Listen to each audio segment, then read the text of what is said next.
ಬಿಡದಿಯ township ವಿಚಾರವಾಗಿ ರೈತರು BJP JDS ಎಷ್ಟೇ ಹೋರಾಟ ಮಾಡಿದ್ರು ನಾನು ಮಾಡಿಯೇ ಸಿದ್ಧ ಅಂತೇಳಿ ಸಿಎಂ ಡಿ.ಕೆ. ಶಿವಕುಮಾರ್ ಒಂದ್ ಕಡೆ ಮುನ್ನುಗ್ತಾ ಇದ್ರು.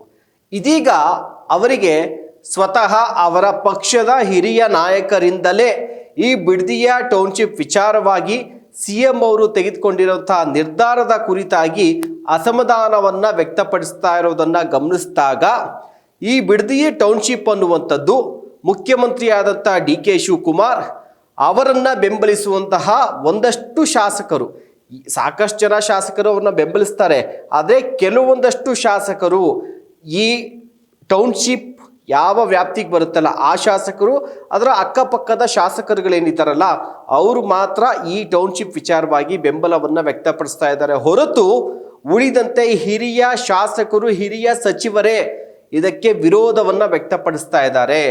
ಯಾಕಂದರೆ ಈಗ ಆಲ್ರೆಡಿ 450 ದಿವಸದಿಂದಲೂ ಕೂಡ ಆ ರೈತರು ಹೋರಾಟವನ್ನು ಮಾಡ್ತಾ ಇದ್ರು, ನಾವು ಭೂಮಿಯನ್ನು ಕೊಡೋದಿಲ್ಲ ಅಂತೇಳಿ. ಆದರೆ ಯಾವುದಕ್ಕೂ ಕೂಡ ಅವರ ಒಂದು ಅಳಲು, ಅವರ ಒಂದು ಮನವಿಗೆ DCM ಆಗಿದ್ದಂತಹ ಡಿ.ಕೆ. ಶಿವಕುಮಾರ್ ಸ್ಪಂದಿಸಿರಲಿಲ್ಲ. ಯಾವಾಗ ಅವರು ಮುಖ್ಯಮಂತ್ರಿ ಆಗ್ತಾರಲ್ಲ ಅದಾದಮೇಲೆ 500 ಚಿಲ್ಲರೆ ಎಕರೆಗೆ ನೋಟಿಫಿಕೇಶನ್ ಮಾಡಿ ಈಗ ಆಲ್ರೆಡಿ ಆ ಕೆಲಸಕ್ಕೆ ಏನೇನು ಮಾಡಬೇಕೋ ವಿರೋಧಗಳ ನಡುವೆ ಅದನ್ನು ಮಾಡ್ತಾನೇ ಇದ್ದಾರೆ ಡಿ.ಕೆ. ಶಿವಕುಮಾರ್ ಅವರು. ಮತ್ತೊಂದು ಕಡೆ ಕುಮಾರಸ್ವಾಮಿ ನಾಳೆ ಅಲ್ಲೇ ಹೋಗಿ ಬೈರಮಂಗಲ ಏನಿದೆ ಅಲ್ಲೇ ಹೋಗಿ ಡಿ.ಕೆ. ಶಿವಕುಮಾರ್ ಅವರು ಮುಖ್ಯಮಂತ್ರಿಗಳು ಅಲ್ಲಿಗೆ ಬರಲಿ, ನಾನು ಮಧ್ಯಾಹ್ನದವರೆಗೂ ರೈತರ ಜೊತೆಲಿ ಇರ್ತೀನಿ ಅನ್ನುವಂಥ ಸವಾಲನ್ನು ಈಗ ಆಲ್ರೆಡಿ ಹಾಕಿದ್ದಾರೆ. ವಿಧಾನಸೌಧದಲ್ಲಿ ಕೂತು ಮಾತಾಡೋ ಅವಶ್ಯಕತೆ ಇಲ್ಲ, ಅಲ್ಲಿಗೆ ಬನ್ನಿ ಅಂತ ಹೇಳಿದ್ದಾರೆ ಡಿ.ಕೆ. ಶಿವಕುಮಾರ್. 100% ಅಲ್ಲಿಗೆ ಹೋಗೋದಿಲ್ಲ, ಬರೆದಿಟ್ಕೊಂಬಿಡಿ.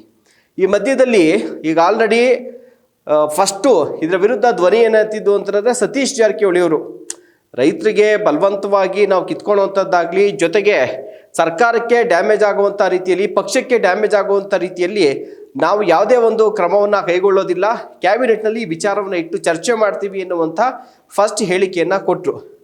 ಅದಾದಮೇಲೆ ಈಗ ಬಿ.ಕೆ. ಹರಿಪ್ರಸಾದ್ ಅವರು ಕೂಡ ಹೇಳಿದ್ದಾರೆ, ರೈತರಿಗೆ ತೊಂದರೆ ಮಾಡುವಂತಹ, ರೈತರ ಹಿತಾಸಕ್ತಿಯನ್ನು ಹಾಳು ಮಾಡುವಂಥ ಕೆಲಸವನ್ನು ನಾವು ಮಾಡೋದಿಲ್ಲ, ಇದ್ರ ಬಗ್ಗೆ ಪರಿಶೀಲನೆಯನ್ನು ನಾವು ಮಾಡ್ತೀವಿ ಅನ್ನುವಂಥ ಹೇಳಿಕೆಯನ್ನು ಕೊಟ್ಟಿದ್ದಾರೆ.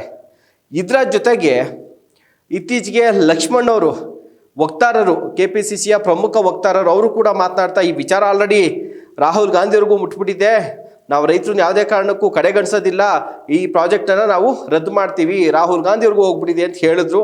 ಆಡಿಯೋ ವೈರಲ್ ಆಯಿತು. ಅದಾದಮೇಲೆ ಆಡಿಯೋ ನಂದಲ್ಲ ಅನ್ನುವಂತ ಹೇಳಿದ್ರು. ಆದರೆ ಆ ಆಡಿಯೋಲಿರುವಂಥ ವಾಯ್ಸನ್ನು ಮಾತಾಡಿರುವಂಥ ಒಂದಷ್ಟು ವಿಚಾರ ಕೇಳಿದ್ರೆ ಇಲ್ಲ ಅದು ಲಕ್ಷ್ಮಣ್ ಅವ್ರದ್ದೇ ಆಡಿಯೋ ಅನ್ನುವಂಥ ವಿಚಾರಗಳು ಮೇಲ್ನೋಟು ಗೊತ್ತಾಗ್ತಿಲ್ಲ, ತನಿಖೆ ಆಗಲಿ. ಅದ್ರ ಜೊತೆಗೆ ಈಗ ಪ್ರಿಯಾಂಕ್ ಖರ್ಗೆ ಅವರು ಕೂಡ ಮಾತಾಡಿದ್ದಾರೆ.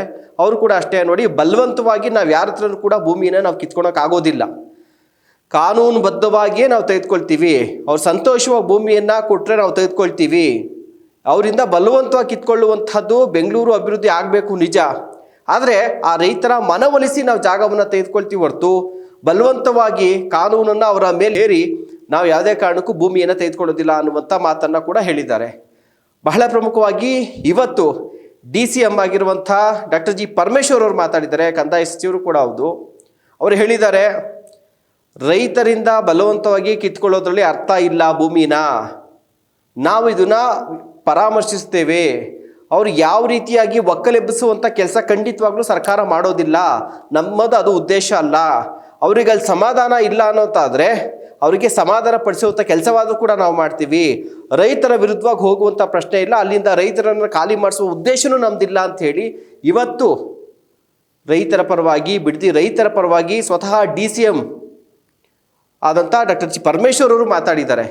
ಸೊ ಹೀಗಾಗಿ ಆಮೇಲೆ ನೋಡ್ತಾ ಇರ್ಬೋದು, ಸಾಕಷ್ಟು ಜನ ಹಿರಿಯ ಮಂತ್ರಿಗಳು ಯಾರು ಕೂಡ ಇದರ ಪರವಾಗಿ ಮಾತನಾಡ್ತಾ ಇಲ್ಲ, ಅಂತರವನ್ನು ಕಾಪಾಡ್ಕೊಳ್ತಾ ಇದ್ದಾರೆ. ಇದು ಮುಖ್ಯಮಂತ್ರಿ ಇದ್ರಲ್ಲ ಸಿದ್ದರಾಮಯ್ಯವರು, ಆಗ ಅಷ್ಟಾಗೇನು ಕೂಡ ಇದು ಮುನ್ನೆಲೆಗೆ ಬಂದಿರಲಿಲ್ಲ ವಿಚಾರಗಳು. ಆಮೇಲೆ ಸಿದ್ದರಾಮಯ್ಯವರು ಮೂಲತಃ ರೈತರಾಗಿ ಕಷ್ಟಪಟ್ಕೊಂಡು ಅನ್ನಕ್ಕೋಸ್ಕರ ಅಲ್ದಾಟವನ್ನು ಮಾಡಿಕೊಂಡು ರೈತ ಕುಟುಂಬದಲ್ಲಿ ಹುಟ್ಟು ಕಷ್ಟವನ್ನು ನೋಡಿದಂಥವ್ರು. ಹೀಗಾಗಿ ರೈತರ ವಿಚಾರ ಅಂತ ಬಂದಾಗ ತುಂಬ ಸಾಕಷ್ಟು ವಿರೋಧ ಕೇಳಿಬಂತು ಅಂತಂದರೆ ಸಿದ್ದರಾಮಯ್ಯವರು ಆ ರೀತಿಯಾದಂಥ ಅಭಿವೃದ್ಧಿ ಕೆಲಸಗಳೇ ಬೇಡ, ಬದಲಿಗೆ ಆಲ್ಟರ್ನೇಟಿವ್ ಆಗಿ ಏನಾದ್ರು ಮಾಡೋಣ ಅಂತ ಯೋಚನೆ ಮಾಡ್ತಾಯಿದ್ರು.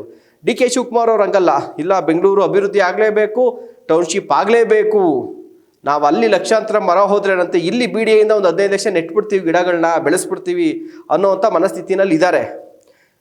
ಈ ಹೋಗ್ತಾ ಇರುವಂಥ ದಾರಿ ನೋಡಿದ್ರೆ ಇದೇನಾದ್ರು ಕೂಡ ಡಿ ಕೆ ಶಿವಕುಮಾರ್ ಅವ್ರ ಹಠಕ್ಕೆ ಬಿದ್ದು ತಮ್ಮ ವಿರೋಧ ಪಕ್ಷಗಳೆಲ್ಲ ರೈತರೆಲ್ಲ ತಮ್ಮ ಪಕ್ಷದಲ್ಲೇ ವಿರೋಧವನ್ನು ಕಟ್ಕೊಂಡು ಮಾಡೋದೇ ನಿಜ ಅನ್ನೋದಾದರೆ 2028ರ ಎಲೆಕ್ಷನಲ್ಲಿ ಕೇವಲ ಬಿಡದಿ ಮಾಗಡಿ ತಾಲೂಕು ವಿಧಾನಸಭಾ ಕ್ಷೇತ್ರದ ರೈತರ ವಿರೋಧ ಅಲ್ಲ, ಇಡೀ ರಾಜ್ಯದಲ್ಲಿರುವಂಥ ಎಲ್ಲ ರೈತರ ವಿರೋಧವನ್ನು ಕಾಂಗ್ರೆಸ್ ಪಕ್ಷ ಕಟ್ಕೊಳ್ಬೇಕಾಗತ್ತೆ.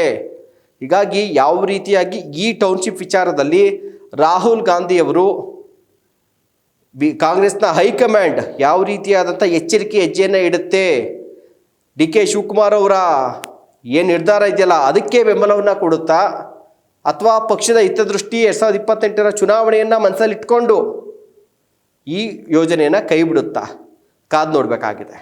ನಮಸ್ಕಾರ.